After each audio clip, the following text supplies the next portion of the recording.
مرافعه دوم دادگاه چهارشنبه ورزشکار و بلاگر معروف تاجیک امروز 14 مارس در بینای بازداشتگاه موقتی وزارت عدلیه ساعت 10 آغاز شد و قریب تا ساعت 15 ادامه کرد.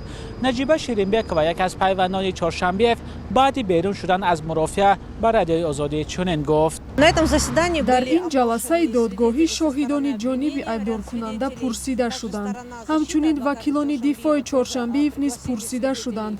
شاهدان طرف ایبدار کننده را دعوت کردند که به جانبداری از حقوق چهارشنبه برآمد کردند.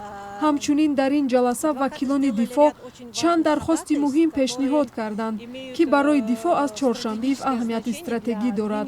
هرچند دادرس این درخواست ها را کشاده باقی گذاشت، یعنی به این درخواست ها قرار نهایی قبول نکرد، ولی ما امید داریم که در صورت بررسی عادلانه پرونده دادگاه قرار درست قبول میکند و وکیلان دفاع میتوانند واقعیت را دفاع کرده حق قانونی چهارشنبه را تامین کنند. در نظر است که مرافعه نوبتی چهارشنبه روز جمعه 18 مارس در همین بینای بازداشتگاه برگزار شود. طبق اطلاع دریافته در این مرافعه ممکن است دادستان و یا ایبدار کننده دولتی برآمد کرده بعداً دادرس حکم خود را اعلان نماید. البته ممکن است این کار باز هم به تأخیر افتد. چهارشنبه ورزشکار محاربه های آمیخته روز 31 دکمبر سال گذشته از روسیه اخراج و در شهر دوشنبه بازداشت شد.